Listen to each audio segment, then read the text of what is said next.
Daniel Ricciardo, that good-looking guy from Australia. Since arriving in Formula One in 2011, Daniel Ricciardo has established himself as one of the fiercest drivers on the track and one of the most entertaining away from it. The self-styled honey badger has treated Formula One fans to many awkward interviews, infamous celebrations, and meme-worthy moments. So let's count down our funniest Daniel Ricciardo moments. I feel like there's some real sick around here. The 2019 Japanese Grand Prix was a pretty frantic affair. With Storm Hagibis bearing down on Japan, everything at the Suzuka circuit had to be shut down on Saturday, with high winds and heavy rain forecast. Fortunately, the storm passed without too much damage, so F1 fans were treated to a frenetic Super Sunday of qualifying and race action. After a day as hectic as that, you'd probably expect the drivers to be fairly exhausted when it came time for post-race interviews. Here we see a tired-looking Charles Leclerc trying to explain his first lap incident with Max Verstappen, but someone in the background was causing a bit of a scene. Yeah, we all seen what happened, I understood, and we had a contact with Max. So 6 today, I had fun after this with a lot of overtakes, but yeah, 6 is a bit disappointing. Oh, 'cause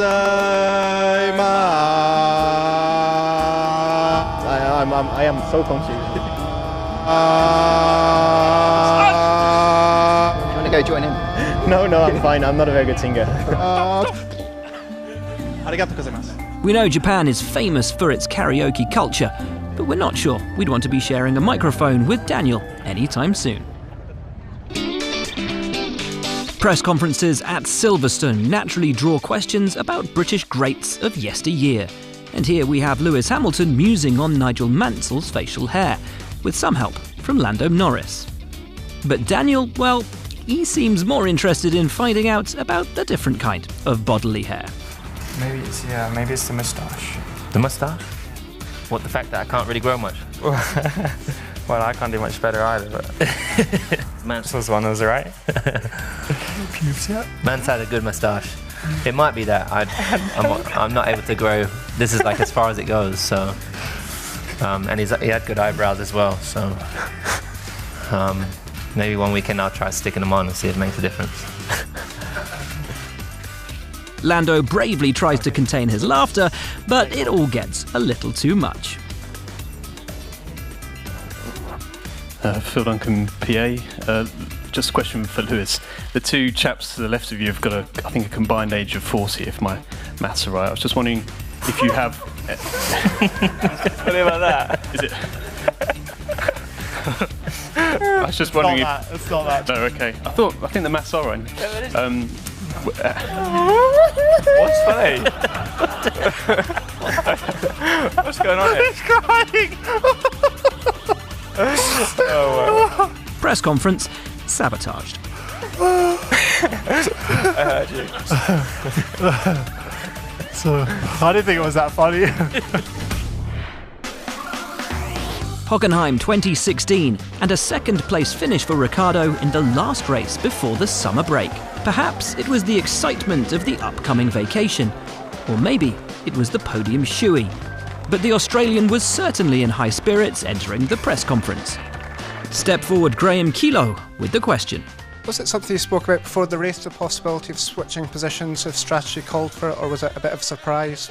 Well, firstly, top of the morning to you, Graham. And, oh, Scottish. Same thing, right? Yeah, well, yeah. Well, it's the... He had a bit too much champagne. That's the problem. I think he's drunk. Champagne and his foot juices. Some sweat and champagne is a bad mix, I think. I wanted you to ask me a question all weekend, and I was waiting to say that, and I just blew it. All right, sorry. Viva Scotland. There's an old saying in television, never work with children or animals. But this is Formula One, where fearless drivers risk everything for the win. So when a school group came to visit the Renault factory in Enstone, Daniel thought he had nothing to worry about. I feel I'm pretty good with kids. As long as I can give them back at the end of the day, then I'm normally pretty good. Whoa, what's going on? You good? Well used to getting hard-hitting questions from probing journos, this would surely be a walk in the park. You guys can ask me any questions you want. Does your car need petrol or diesel? What's the fastest speed you've ever gone at? Have you ever beaten Sebastian Vettel or Lewis Hamilton? Do you like pineapple on pizza? You just never know with kids. You never know what they're going to ask. Don't say ballet shoes. Being humiliated by a person like a third of your age is also quite intimidating. How many different countries have you been to? I want to say it's probably around 50. How many have you been to? I've been to Cyprus and Spain and France. What was your favourite? Cyprus. They have nice beaches and stuff, right? Yeah. Cocktails for the parents. Cocktails for the parents. All right. I did some crazy things when I was young, but I wasn't drinking cocktails at 10 years old. And the reviews from the kids? Do you think you'd make a good teacher? No. Yeah, 100%. She'll probably just drive the car into the building and then take us all on a joyride, but you know. Might throw pizza around the room. It'd be good for us, but maybe not for our education. Yeah. Probably best to stick to racing, Daniel. So who's your new favourite driver, Daniel or Lewis? Daniel, ooh. See ya. Here we are at Monza in 2017, where heavy rain was causing a long delay to Saturday qualifying. During a stoppage like this, you'd forgive the drivers for taking themselves off to their motorhomes to maintain their focus for the upcoming session. But Daniel had a different idea. Now, it's a well-worn route for drivers to take up punditry roles after they've stepped away from racing, but the Australian seemed more interested in life behind the scenes. And armed with one of the international feed cameras, he was soon broadcasting to the world via DannyCam. He could have taken us for a tour of the Red Bull garage, perhaps stop in to see how teammate Max Verstappen was passing the time.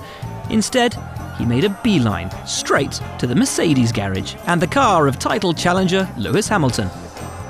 Being an F1 cameraman essentially gives you an access all areas pass in the pit lane, and Daniel certainly made the most of it, getting up close and personal with the W08.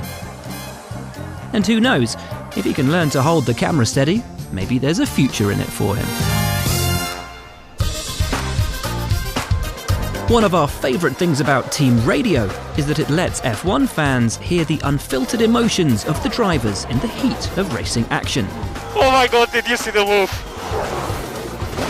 I am stupid. I am stupid. Me too!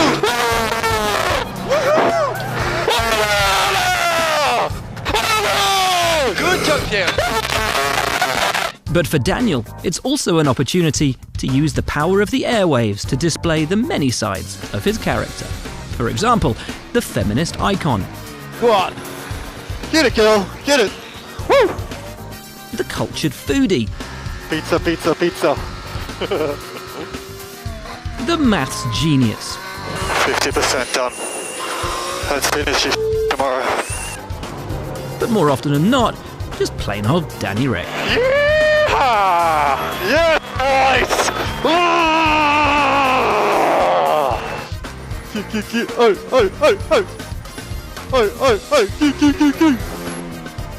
Radio check. Yep. Loosey-goosey.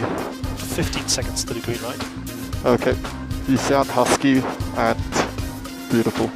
Do my best for you. Now, there are many tattoos in the Formula One paddock, from pit crews to journalists and even drivers. Lewis Hamilton, Kevin Magnussen, Kimi Räikkönen. Every weekend, there's plenty of ink on display. And from time to time, the drivers let you in on the profound and meaningful reasons behind their body art. Here's Daniel describing his newest addition at the 2019 British Grand Prix. I got it in London. And it was cool. I don't know. I think you know you're not well when you miss. I hate needles, but when you miss the feeling. It's addictive though. Yeah, no. It's kind of messed up, right? It's like the whole pain-pleasure thing. Yeah, it is. It's rewarding. Talk about pain-pleasure. He's cute, How is it driving with Renault in the moment? Chubby. You know, he is cute. Yeah. Is it he? With his little it he? bottom. Yeah, it's a he. But actually, we forgot to attach the string on the bow, so I gotta go. I wondered, what is it? Is that a bow? Or okay. I didn't need the arrows. He's already shot the arrow, but yeah, I've got to add the string. But that's all right. Just makes it more unique. Isn't he cute? I want to rub his tummy. His little belly. There you go. Thanks, Daniel. Have a good weekend. You too.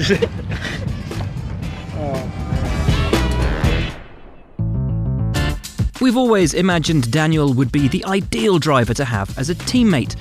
Someone who could push you to greater success on the track, but also someone you'd be happy to hang out with away from the circuit. However, judging by the sometimes savage way he deals with his colleagues, we're not sure we could take it for very long. Natuurlijk de start. You did race for Williams, didn't you? Wait, when did Nick Heidfeld get a podium?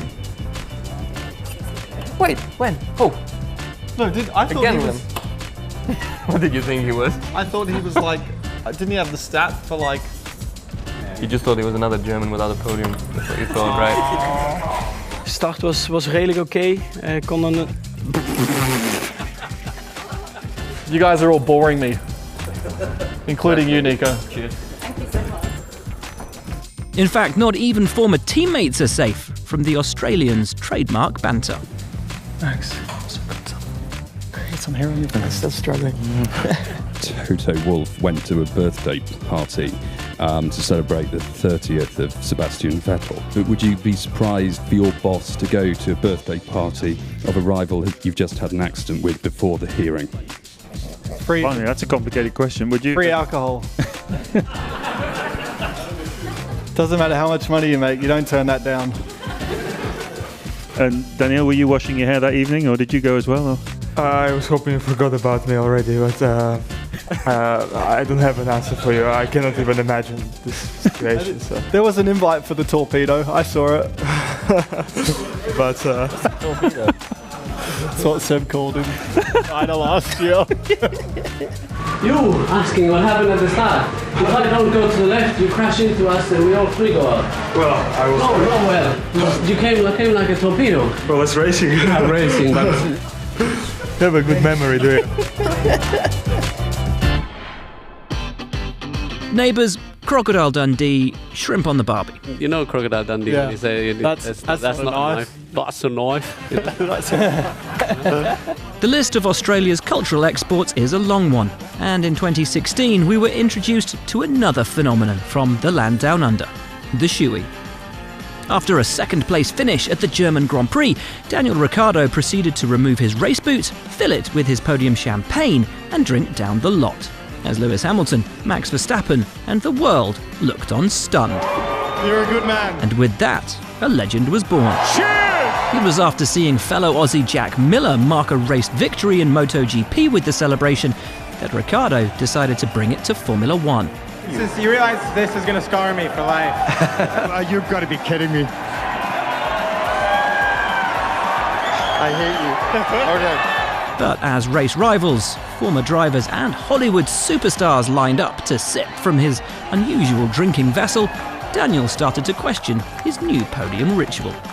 You seem to really be getting into the shoey business on the podium. I honestly didn't plan on doing it. Even Baku, I was like, I won't do it. DC took my shoes off.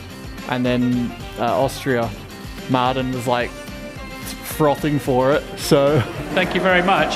I feel like there's some real sick around here. Oh, you got to do it quickly, haven't you? It's risky with back-to-backs. It is. All the podium guys could end up in hospital for a week. So for the sake of the sport, it's probably best if Daniel keeps his boots to himself. There we go. This is the man. This is the world expert at shoeys. That's how you do it. Every now and then you get a story that's almost too perfect to be true. At the 2019 Australian Grand Prix, 5-year-old Louis Pope was asked by an Australian news network who his favourite driver was. His answer? Daniel Ricciardo. Good man.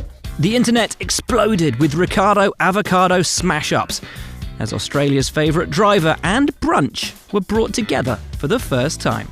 Nice to meet you. You're more famous than me. Did you realise that? Yeah. How old are you? 5. 5. Only 5. Wow. You're still young. You're still young. Do you shave yet? You don't shave yet. You don't have a beard? No. Do you go out much? Yeah. Do you hit the nightclubs? Do you have a girlfriend? No. Alright, cool. You're just chilling. Now, what did you say you're going to be when you grow up? Four-wheel driver. Yeah. It's pretty cool. It's pretty cool. I know someone who does that for a job. So, to Lewis from Avocado. There you go. Oh, it's a bit big. We'll tighten it for you. Do you want to race my car tomorrow? Yeah. Alright, let's go get you a seat fit. Take care, alright?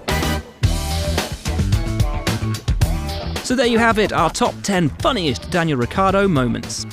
Here's to many more years of the Australian's hilarious antics. Oh my god! Tripping major nutsack right now.